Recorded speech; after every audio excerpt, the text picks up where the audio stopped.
प्यारे साथियों, आप सभी का हमारे चैनल पे बहुत बहुत स्वागत है। जितने भी विद्यार्थी 2025 बोर्ड परीक्षा में 1 मार्च को गणित का पेपर देने वाले हैं, उनके लिए 2024 बोर्ड परीक्षा का गणित का ओरिजिनल पेपर लेकर के आ चुका हूं।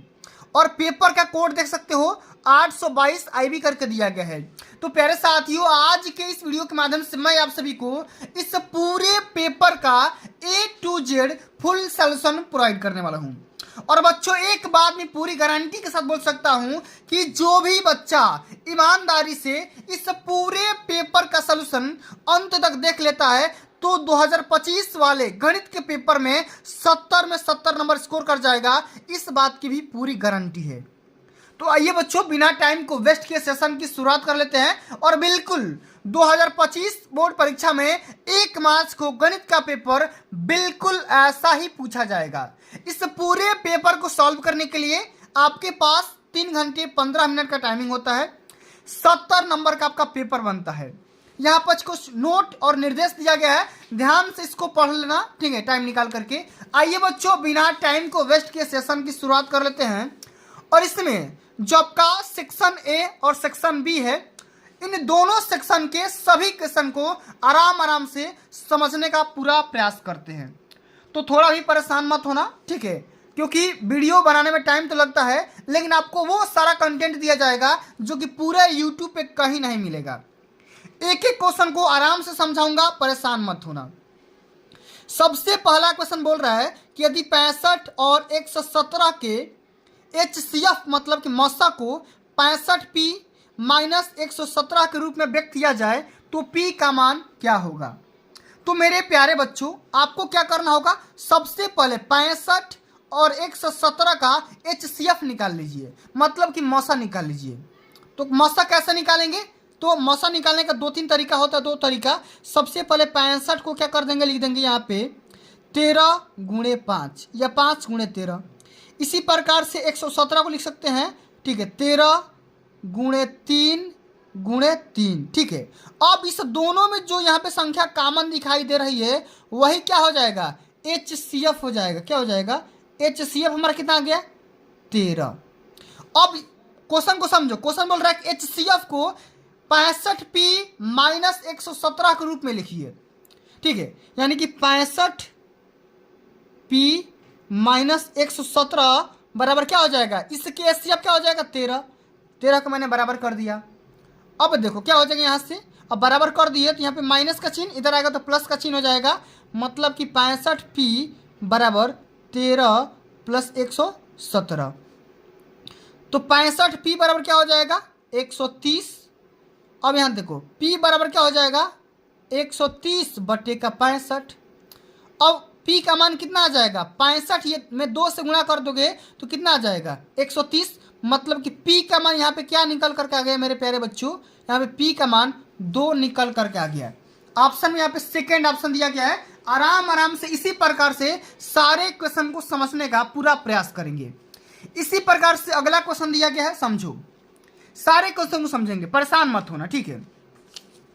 क्वेश्चन कह रहा है कि यदि 2tan मान निकालना है, 2tan 45 डिग्री अपान 1 प्लस tan स्क्वायर 45 डिग्री, इसका मान क्या होगा।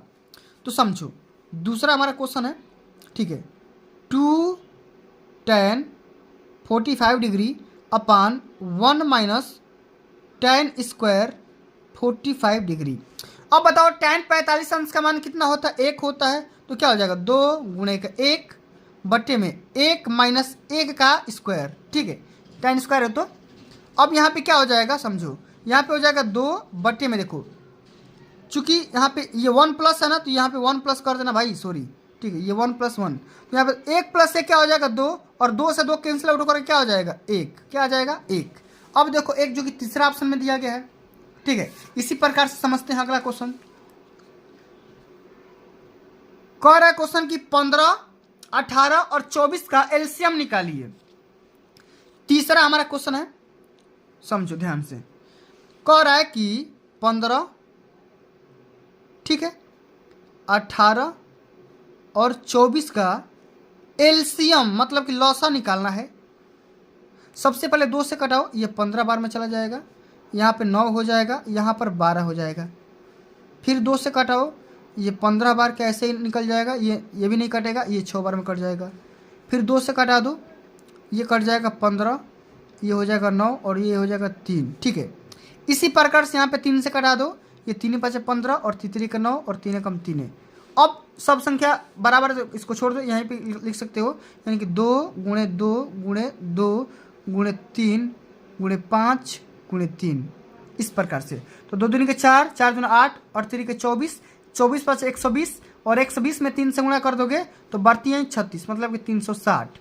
तो एलसीएम कितना निकल कर के आ गया, एलसीएम कितना निकल कर के आ गया 360।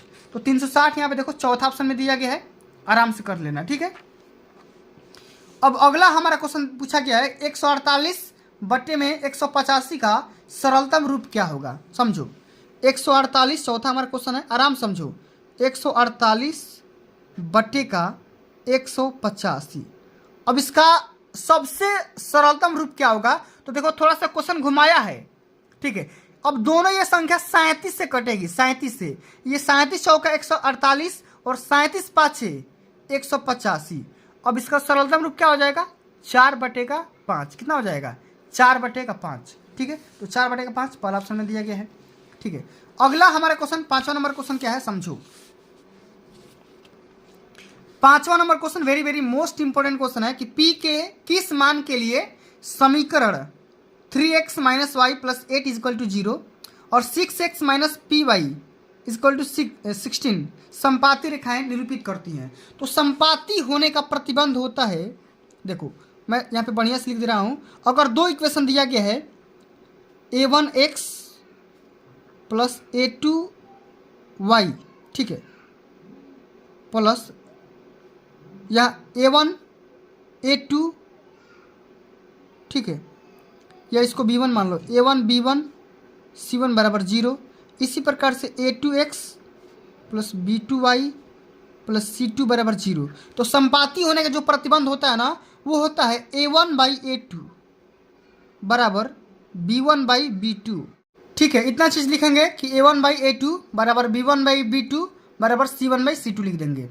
अब इसी प्रकार से हमारा दो इक्वेशन दिया गया है, इसमें ये a1 = 3, b1 = -1, c1 = 8 और इसी प्रकार से a2 बराबर यहाँ पे क्या हो जाएगा 6, b2 = -1 और c2 बराबर यहाँ पे 8 हो जाएगा। ठीक है, तो संपाती होने का जो प्रतिबंध होता है ना, यहाँ पे लगा देंगे 3 बट्टे का 6 बराबर। अब यहाँ पे देखो y गुणन क्या है -1, तो -1 बटे में यहाँ पे -p रख दोगे, इतने में ही माना जाएगा। माइनस माइनस कैंसिल आउट, 3 2 बार में कट जाएगा, यानी कि p का मान कितना आ जाएगा 2 आ जाएगा। p का मान कितना आ जाएगा 2, मतलब कि सेकंड ऑप्शन यहाँ पे राइट आंसर हो जाएगा।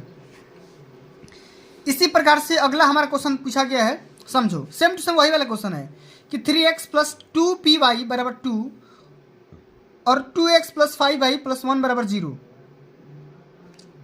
के द्वारा निरूपित रेखाएं परस्पर समांतर हैं, तो p का मान क्या होगा। ठीक है, तो बिल्कुल समांतर हो या संपाती हो, दोनों एकदम सेम वही होता है। ठीक है, तो इसका भी तरीका हम वही अपना लेंगे। x का गुणा यहाँ पे जो 3 दिया गया ना, 3 और बट्टे का 2, ठीक है, यानी कि a1 बटा में a2 बराबर, और b1 मतलब यहाँ पे हो जाएगा क्या भाई 2p और b2 मतलब 5। अब ये दोनों आपस में बराबर हो जाएगा, तो कितना हो जाएगा 3 गुणा कर दो, ये 3 × 5 = 4p। तो p बराबर कितना आ जाएगा 15 बटे में 4, ये p का मान हो जाएगा 15 बटे में 4। देखो पहला ऑप्शन में आ रहा है ना। ठीक है, अब इसी प्रकार से अगला हमारा क्वेश्चन क्या है, समझो कि 15 cot थीटा = 8, तो sin थीटा का मान निकालना है। ठीक है, समझो कह रहा क्वेश्चन कि 15 cot थीटा = 8, तो cot थीटा बराबर कितना आ जाएगा 8 बटे का 15। अब चूंकि देखो एक यहाँ पे त्रिभुज बनाओ, ठीक है, जो कि ये 90 डिग्री का होना चाहिए। अब देखो फार्मूला होता है लाल बटे में कक्का, तो ये वाला होता है काट का tan का, तो आधार बटा में लंब, तो आधार चूंकि आपका 8 हो जाएगा और लंब आपका हो जाएगा 15, तो ये वाला कर्ण हो जाएगा 17। अब साइन थीटा पूछा है, साइन थीटा, ठीक है ना, तो साइन थीटा पर क्या होता है लंब बटा में कर्ण, ये वाला होता है साइन थीटा लंब बटा में कर्ण, तो लंब कितना है आपका 15 और कौन हो जाएगा 17, मतलब कि 15/17 इसका राइट आंसर होगा। ठीक है, 15/17 यानी कि डी ऑप्शन में दिया गया ना। इसी प्रकार से सॉल्व करेंगे। सारे क्वेश्चन इंपॉर्टेंट है और सभी इजी हैं, आराम से कर सकती हो। ठीक है, चलो अगला क्वेश्चन क्या बोल रहा है कि यदि ए बी सी और एक्स वाई जेड दो समरूप त्रिभुज हैं तो एंगल ए और एंगल वाई जो दिया गया है तो सी का मान क्या होगा। समझो, सबसे पहले त्रिभुज बनाना सीखो। देखो यहाँ पे मैं बना दे रहा हूँ, एक त्रिभुज मैं बना दिया यहाँ पे ए बी सी और एंगल ए का मान है 75 डिग्री। ठीक है, इसी प्रकार से एक और एंगल मैंने बना दिया एक्स वाई जेड। तो यहाँ पे देखो वाई का मान क्या है 57 है। अब ये जब दोनों आपस में समरूप है भाई, तो जितना एंगल ए होगा उतना एंगल एक्स होगा। ठीक है, जितना एंगल बी होगा उतना एंगल वाई होगा, जितना एंगल सी होगा उतना एंगल जेड होगा। तो जब देखो एंगल ए का मान दिया गया है, ठीक है ना, और यहाँ पे एंगल बी का मान नहीं पता है, तो एंगल बी मतलब 57 हो जाएगा क्योंकि वाई और बी बराबर हो जाएंगे। तो ये भी कितना हो जाएगा 57। अब इस दोनों को जोड़ दो, तो जब 75 को और 57 को जब जोड़ दोगे तो कितना आ जाएगा 132 आ जाएगा। कितना आ जाएगा 7 5 12 का 2 और 7 5 12 13, 132 आ जाएगा। अब इसका आपको मान निकालना है, तो एक त्रिभुज में कितना डिग्री का एंगल बनता है, तो 180 डिग्री का। अब 180 डिग्री में से जब ये दोनों एंगल घटा देंगे तो सी वाला निकल जाएगा ना, निकल जाएगा, ऑब्वियसली बात है। 132 में से 180 में से 132 घटा दो तो कितना आ जाएगा 48 डिग्री आ जाएगा। कितना आ जाएगा 48 डिग्री आ जाएगा। आराम से कर सकते हो, ठीक है ना। इसी प्रकार से कर लेना, ठीक है। यहाँ पे कर लेना एंगल ए बराबर कितना दिया है भाई 75, एंगल सी बराबर दिया है 57। ठीक है, तो एंगल सी बराबर एंगल बी हो जाएगा, तो एंगल बी बराबर भी कितना आ जाएगा 57। अब angle A plus angle B बराबर हो जाएगा कितना 75 प्लस में 57 बराबर 132।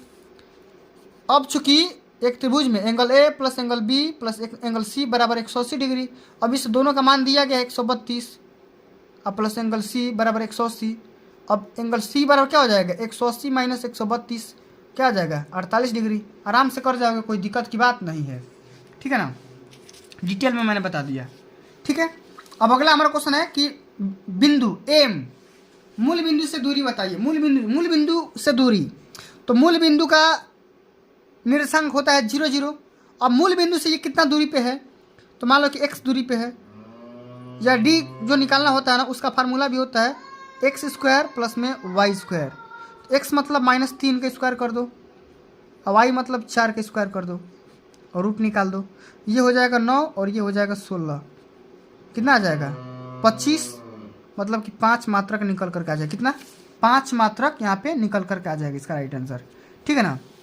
अब देखो अगला हमारा क्वेश्चन क्या है कि बिंदु इतना और इतना को मिलाने वाले रेखाखंड के मध्य बिंदु का निर्देशांक निकालिए। तो भैया मध्य बिंदु का निर्देशांक क्या होता है, x अगर मिड पॉइंट है तो क्या है x1 प्लस x2/2, y बराबर क्या होता है y1 प्लस y2/2, ठीक है ना। तो x1 का मान क्या है यहाँ पे देखो -2 और ये -2/2, तो कितना आ जाएगा -4/2 मतलब कि -2, ठीक है। और y मतलब कि 6 और प्लस 10/2 मतलब कि 16 प्लस 2 मतलब 8। तो मध्य बिंदु का निर्देशांक कितना आ गया -2,8 -2,8 पहला हमारा राइट आंसर होगा, ठीक है। चलो अब अगला हमारा क्वेश्चन क्या है समझो। ये वाला क्वेश्चन थोड़ा सा डिफिकल्ट है लेकिन बढ़िया है, थोड़ा सा कहीं ऑप्शन में दिक्कत है उसके लिए परेशान मत होना, ठीक है। मैं आपको बता दे रहा हूँ यहाँ पे कह रहा है कि एक समबाहु त्रिभुज बनाइए। मान लो मैंने यहाँ समबाहु त्रिभुज बना दिया ABC। अब AD मतलब कोई D पॉइंट है जो कि BC पे लंब है, BC पे ये D क्या है लंब है, ठीक है AD। अब AD का मान निकालना है कि AD स्क्वायर किसके बराबर होगा, तो हम पाइथागोरस का प्रमेय लगाएंगे, ठीक है। तो हम जानते हैं कि AC स्क्वायर बराबर क्या हो जाएगा DC square plus AD square क्या हो जाएगा AD स्क्वायर, ठीक है ना। चलो इतना चीज।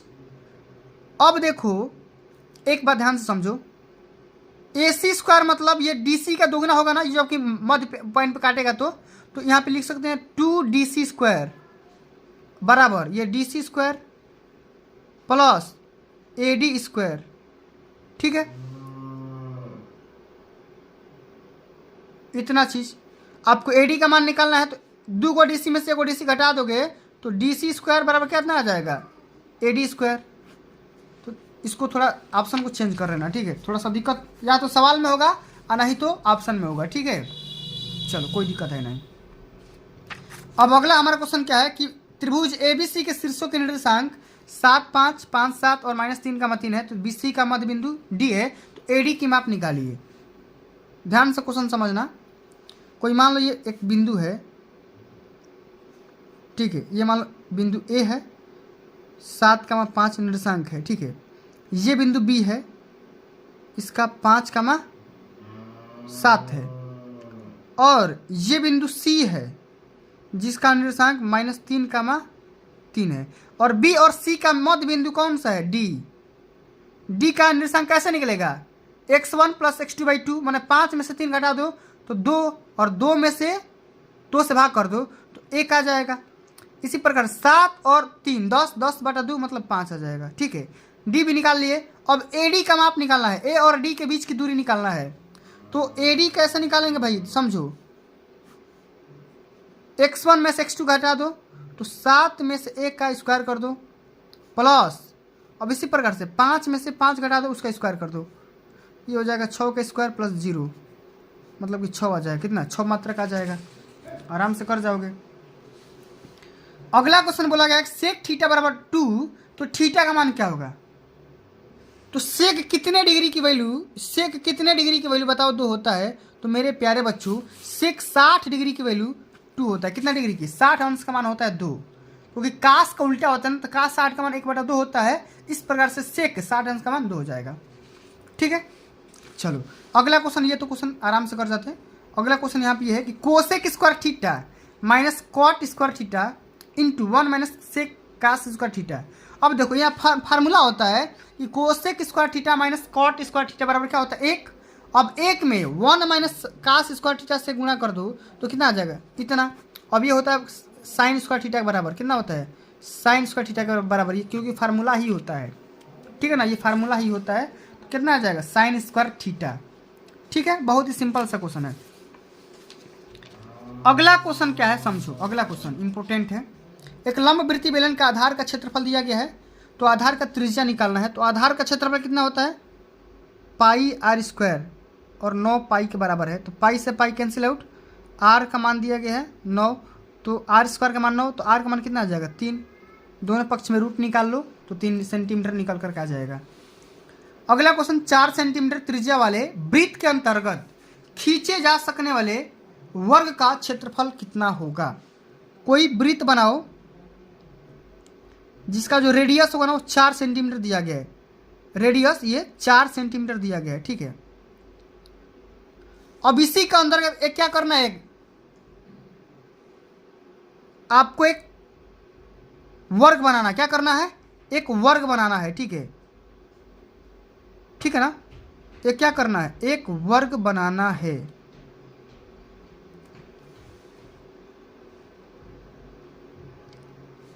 समझो, एक वर्ग बनाएंगे तो अगर ये 4 होगा तो ये भी तो 4 होगा, तो कहीं ना कहीं ये वर्ग का विकर्ण कितना हो जाएगा, वर्ग का विकर्ण हो जाएगा 8। कितना हो जाएगा, 8 हो जाएगा। और हम जानते हैं कि वर्ग का विकर्ण जो होता है ना वो तो 8 हो जाएगा, और √2 × a होता है, 8 हो जाएगा। तो a बराबर क्या, मतलब भुजा कितना हो जाएगा, 8/√2, ठीक है, 8/√2 हो जाएगा। अब मेरे प्यारे बच्चों जरा ध्यान से समझना इस क्वेश्चन को, ठीक है। अब जब भुजा कितना आ गया, इतना, ठीक है। अब इसका क्या करना है, इसका एरिया निकालना है, तो भुजा के स्क्वायर कर दो, मतलब 8 × 8/√2 × √2, तो 8 × 64/2 मतलब कि 32 निकल कर आएगा, 32 वर्ग सेंटीमीटर। इसका राइट आंसर 32 वर्ग सेंटीमीटर होगा, ठीक है ना। एक बार इसको चेक कर लेना, ठीक है। अगला हमारा क्वेश्चन आ गया स्टैटिक का क्वेश्चन। वर्ग अंतराल दिया गया है, बारंबारता दिया गया है। अब इसका क्या करना है, आपको माध्य निकालना है। तो सबसे पहले आपको वर्ग अंतराल जो दिया गया है ना, ठीक है, एक सारणी भी बना लो यहाँ पे, वर्ग अंतराल, ठीक है। फिर यहाँ पे बारंबारता, फिर यहाँ पे बारंबारता मतलब एफ आई इंटू एक्स आई निकाल लो, ठीक है। तो वर्ग अंतराल कितना दिया गया है, वर्ग अंतराल को मैं सीधे मैं यहाँ पे लिख दे रहा हूँ 5 3 8 बटे का 2 कर दो तो ये हो जाएगा 4, ये हो जाएगा 7 5 12, ये 6 हो जाएगा, ये कितना आ जाएगा 8 आ जाएगा और ये 10 आ जाएगा। और बारंबारता यहाँ पे 4 दिया गया है, ये 2 दिया गया है, ये 1 दिया गया है, ये 3 दिया गया है। अब दोनों का आपस में गुणा कर दो, कितना आ जाएगा, ये 16, ये 12, ये 8, ये 30, ठीक है। अब माध्य बराबर क्या होता है, माध्य बराबर क्या होता है, summation of F I into X I और अपान में एफ आई, ठीक है। तो F I into X I, अब इसको जोड़ दो भाई, ये कितना आएगा, देखो 12 8 20 30 50 50 10 60 6 66 66 बटा में, अब ये 4 2 6 6 4 10 10, मतलब कि 6.6 इसका राइट आंसर निकल करके आ जाएगा। देख रहे हो ना बढ़िया से। चलो इसी प्रकार से अगला क्वेश्चन क्या है समझो, एक पासे को एक बार फेंका जाए, ठीक है ना, तो अभाज्य संख्या आने की प्रायिकता क्या है। एक पासे पर भाई देखो 1 2 3 4 5 6 ये संख्याएं होती है, इसमें अभाज्य संख्या कौन कौन सी है, एक तो 2 है 3 है और 5 है। तो 3 संख्याएं आ सकती है, माने संभावना कितना संख्या का है, 3 गो संख्या का संभावना है आने का, और टोटल कितना है कई गो 6, तो 3/6 हो जाएगा, मतलब कि 1/2 1/2, ठीक है, 1/2 इसका प्रायिकता निकल करके आ जाएगा। अगला हमारा क्वेश्चन क्या है समझो, यदि किसी आवृत्ति वितरण का माध्य इतना है और माध्य का इतना है तो बहुलक का मान निकालना है, ठीक है। तो मैं कई बार बहुलक का फार्मूला बताता हूँ, कितना हो जाएगा, बहुलक का फार्मूला होता है 3 गुणे माध्य का माइनस 2 गुणे माध्य, तो 3 गुणे 21 माध्य का दिया है और माइनस 2 गुणे 20.2 ये माध्य दिया है, ठीक है। तो 63 माइनस 41 कितना आ जाएगा, ये 2 और ये 2 22 निकल करके आ जाएगा, कितना 22 निकल करके आ जाएगा, ठीक है। अब अगला हमारा क्वेश्चन क्या है कि निम्न में से कौन सी किसी घटना की प्रायिकता नहीं हो सकती। अच्छा प्रायिकता कभी भी 1 आएगा, नहीं तो 1 से कम आएगा, ठीक है, 1 आएगा नहीं तो 1 से कम आएगा, ठीक है। ये प्रायिकता का फार्मूला होना चाहिए, ठीक, 1 आएगा नहीं तो 1 से कम ही आएगा, 1 से अधिका नहीं आ सकता है। जबकि यहाँ पे देखो सबसे पहला ही ऑप्शन में 4/3 है, तो मैंने 1 कुछ आ रहा है, 1.333, ऐसा तो प्रायिकता हो ही नहीं सकता है, ठीक है ना। तो इसके लिए क्या हो जाएगा, पहला ही ऑप्शन सत्य हो जाएगा, बाकी सब 1 से कम है, ठीक है ना। तो भैया आज के लिए बस इतना ही, अगली वीडियो के माध्यम से मैं आप सभी को सेक्शन भी बता दूंगा, क्योंकि वीडियो ज़्यादा लंबा हो गया। अगर ये वीडियो आप सभी को अच्छा लगा होगा, हेल्पफुल लगा होगा तो लाइक कर देना, शेयर कर देना, चैनल पर नए हो तो सब्सक्राइब कर देना। सेक्शन बी का सॉल्यूशन चाहते हो तो कमेंट करके बताना, ठीक है। PDF चाहते हो तो मेरा ये व्हाट्सअप नंबर है, सेव कर लो, 83 18 10 50 51, इस नंबर पे कांटेक्ट करोगे, पूरा व्हाट्सअप पे मैं इसका सॉल्यूशन सेंड कर दूंगा या PDF सेंड कर दूंगा, ठीक है। जल्द मिलते हैं अगली वीडियो में, तब तक के लिए जय हिंद, जय भारत, वंदे मातरम।